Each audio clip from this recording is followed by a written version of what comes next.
ಇವತ್ತು ನಮ್ಮ ಪಕ್ಷದ ಶಾಸಕರ ಜೊತೆ ಜಿಲ್ಲಾವಾರು ಕರೆದು ಮಾತನಾಡ್ತಕ್ಕಂಥದ್ದನ್ನು ಪ್ರಾರಂಭ ಮಾಡ್ತಾರೆ. ಉದ್ದೇಶ ಏನಂತ ಹೇಳಿದರೆ, ಅವರವರ ಕ್ಷೇತ್ರದಲ್ಲಿ ಈಗ 50 ಕೋಟಿ ರೂಪಾಯಿ ಅನುದಾನವನ್ನು ಕೊಡಬೇಕು ಅಂತ ಹೇಳಿ ಅವರು ತೀರ್ಮಾನ ಮಾಡಿದ್ದಾರೆ.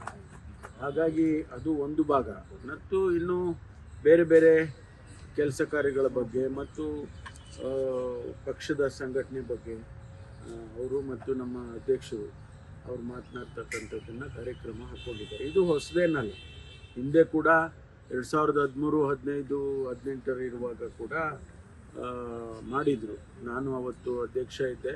ಆ ಸಂದರ್ಭದಲ್ಲಿ ಮುಖ್ಯಮಂತ್ರಿಗಳೇ ಬಂದು KPCC ಕಚೇರಿಯಲ್ಲಿ ಕೂತ್ಕೊಂಡು ನಾವೆಲ್ಲ ಶಾಸಕರ ಜೊತೆ ನಿಮ್ಮ ಅಹವಾಲುಗಳು ಏನಿದೆ, ಕಷ್ಟ ಸುಖ ಏನಿದೆ ಅಂತೇಳಿ ಮಾತಾಡ್ತಾಯಿದ್ರು. ಈಗ ಒಂದು ರೀತಿಯಲ್ಲಿ ಈ 5 ವರ್ಷದ ಅವಧಿಯಲ್ಲಿ ಮಧ್ಯಕ್ಕೆ ಬಂದಿದೆ. ಹಾಗಾಗಿ ಇದು ಭಾಳ ಮುಖ್ಯ ಆಗ್ತದೆ. ಇನ್ನು 2.5 ವರ್ಷ ಇರುವಂಥ ಸಂದರ್ಭದಲ್ಲಿ ಈ ಎಕ್ಸರ್ಸೈಸ್ ಮಾಡಿದರೆ ಮುಂದೆ ನಾವು ಇನ್ನು 2.5 ವರ್ಷದಲ್ಲಿ ಏನೆಲ್ಲ ಮಾಡೋದಕ್ಕೆ ಸಾಧ್ಯ ಆಗುತ್ತೆ ಅಂತ ಕ್ಷೇತ್ರವಾರು ಚರ್ಚೆ ಮಾಡೋದಕ್ಕೆ ಹೊರಟಿದೆ. DK ಶಿವಕುಮಾರ್ ಇರ್ತಾರೆ ಸರ್, ಅವರು ಇಲ್ಲ ಇರ್ತಾರೆ. ಅವ್ರಿಗೇನೋ ಆರೋಗ್ಯ ಸರಿ ಇಲ್ಲ ಅಂತ ಹೇಳ್ತಾ ಇದ್ರು. ಡೆಂಗ್ಯೂ ಸ್ವಲ್ಪ ದಿವಸ ಡೆಂಗ್ಯೂ ಆಗಿತ್ತಲ್ಲ, ಅದು ಗೊತ್ತಿಲ್ಲ ನನಗೆ. ಬಟ್ ಅವರು ಇರ್ತಾರೆ ಅಂತ ಅಂದ್ಕೊಂಡಿದ್ದೆ.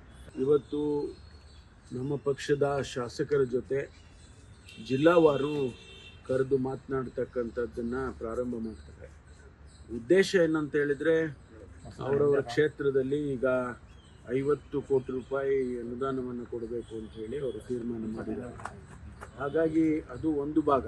ಮತ್ತು ಇನ್ನು ಬೇರೆ ಬೇರೆ ಕೆಲಸ ಕಾರ್ಯಗಳ ಬಗ್ಗೆ ಮತ್ತು ಪಕ್ಷದ ಸಂಘಟನೆ ಬಗ್ಗೆ ಅವರು ಮತ್ತು ನಮ್ಮ ಅಧ್ಯಕ್ಷರು ಅವರು ಮಾತನಾಡ್ತಕ್ಕಂಥದ್ದನ್ನು ಕಾರ್ಯಕ್ರಮ ಹಾಕ್ಕೊಂಡಿದ್ದಾರೆ. ಇದು ಹೊಸದೇನಲ್ಲ.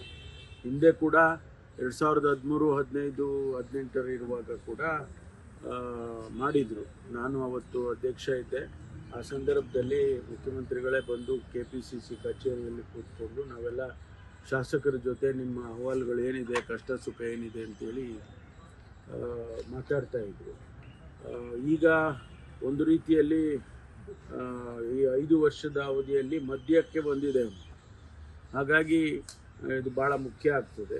ಇನ್ನು 2.5 ವರ್ಷ ಇರುವಂಥ ಸಂದರ್ಭದಲ್ಲಿ ಈ ಎಕ್ಸರ್ಸೈಸ್ ಮಾಡಿದರೆ ಮುಂದೆ ನಾವು ಇನ್ನು 2.5 ವರ್ಷದಲ್ಲಿ ಏನೆಲ್ಲ ಮಾಡೋದಕ್ಕೆ ಸಾಧ್ಯ ಆಗುತ್ತೆ ಅಂತ ಕ್ಷೇತ್ರವಾರು ಚರ್ಚೆ ಮಾಡೋದಕ್ಕೆ ಹೊರಟಿದೆ. DK ಶಿವಕುಮಾರ್ ಇರ್ತಾರೆ ಸರ್, ಅವರು ಇಲ್ಲ ಇರ್ತಾರೆ. ಅವ್ರಿಗೇನೋ ಆರೋಗ್ಯ ಸರಿ ಇಲ್ಲ ಅಂತ ಹೇಳ್ತಾ ಇದ್ರು. ಡೆಂಗ್ಯೂ ಸ್ವಲ್ಪ ದಿವಸ ಡೆಂಗ್ಯೂ ಆಗಿತ್ತಲ್ಲ, ಅದು ಗೊತ್ತಿಲ್ಲ ನನಗೆ. ಬಟ್ ಅವರು ಇರ್ತಾರೆ ಅಂತ ಅಂದ್ಕೊಂಡಿದ್ದೆ.